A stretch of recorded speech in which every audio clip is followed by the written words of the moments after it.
हाँ बच्चों, मैं आपको हिंदी और संस्कृत पढ़ाऊँगा। तो आज हिंदी का टर्न है। तो सबसे पहले मैं आपको ये बता दूं, हिंदी साहित्य को दो भागों में बांटा जाता है। एक होता है गद्य और दूसरा होता है पद्य। गद्य में कहानियाँ, उपन्यास, यात्रावृत, निबंध वगैरह वगैरह आते हैं। और पद्य में आपके दोहे हैं, चौपाई हैं, पद हैं, ये सारी चीज़ें आती हैं। तो सबसे पहले हम आज आपको ले रहे हैं गद्य का भाग।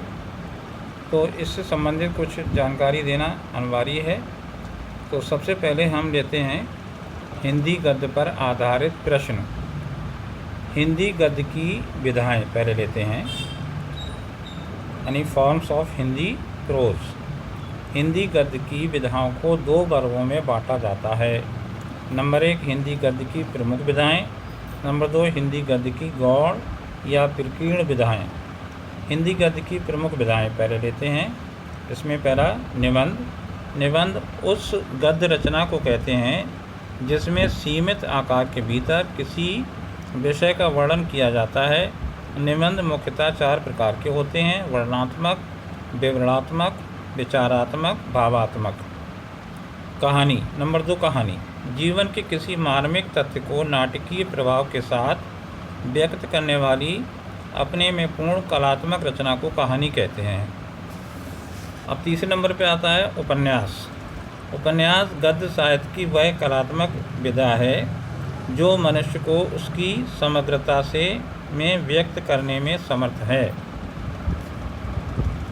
नंबर 4 नाटक। रंगमंच पर अभिनय द्वारा प्रस्तुत करने की दृष्टि से लिखी गई और संवादों पर आधारित एक से अधिक अंकों वाली दृश्यात्मक साहित्यिक रचना को नाटक कहते हैं। अगला नंबर 5वां एकांकी। यह एक नाटक का ही रूप है। इसमें किसी एक घटना को आधार मानकर लिखा जाता है। अब अगला आता है आलोचना। किसी साहित्यिक रचना को भली प्रकार देखकर उसके गुण दोषों को प्रकट करना उस रचना की आलोचना करना कहा जाता है। अब मैं अगला पॉइंट लेता हूँ, हिंदी गद्य की गौड़ या प्रकीर्ण विधाएं।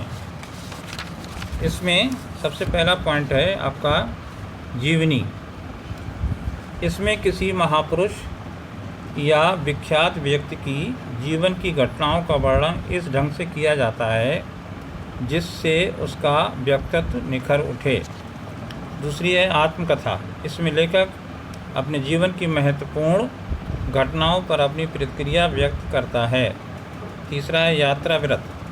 इसमें लेखक विशेष स्थलों की यात्रा का सरस सुंदर वर्णन आत्मकथात्मक शैली में करता है। चौथा है रेखाचित्र। इसमें किसी व्यक्ति, वस्तु अथवा घटना के संदर्भ का चित्रांकन किया जाता है। इसमें लेखक कम से कम शब्दों का प्रयोग करके किसी व्यक्ति अथवा वस्तु की मूलभूत विशेषता को उभार देता है। नेक्स्ट पॉइंट है संस्मरण। इसमें लेखक अपने निकट संपर्क में आने वाले विशिष्ट, विचित्र, प्रिय एवं आकर्षक व्यक्तियों, घटनाओं तथा दृश्यों को अपनी स्मृति के सहारे शब्दांकित करता है। अगला पॉइंट है गद्य काव्य। यह गद्य तथा पद्य के बीच की विधा है। इसमें गद्य के माध्यम से किसी भावपूर्ण विषय की काव्यात्मक अभिव्यक्ति होती है। अगला पॉइंट है पत्र साहित्य। इसमें पत्रों द्वारा किसी से संबंध बनाकर लिपिबद्ध वार्तालाप प्रारंभ किया जाता है। इसका संपूर्ण संकलित रूप पत्र साहित्य कहलाता है। अगला पॉइंट है रिपोर्टाज। रिपोर्ट के कलात्मक एवं साहित्यिक रूप को रिपोर्टाज कहते हैं। नेक्स्ट पॉइंट है डायरी। इसमें लेखक अपने जीवन के महत्वपूर्ण प्रसंगों को तिथि विशेष में यथा तथ्य रूप में लिखता है। 10वां है भेंट वार्ता। जब दो लोगों के मध्य प्रश्नों और उत्तरों को व्यवस्थित ढंग से लिखा जाता है उसे भेंट वार्ता कहते हैं। इन दोनों पोर्शन की मैं आपको इमेज भेजूंगा। अपनी गद्य की पोर्शन में आपको ये दोनों इमेज की लिखना है।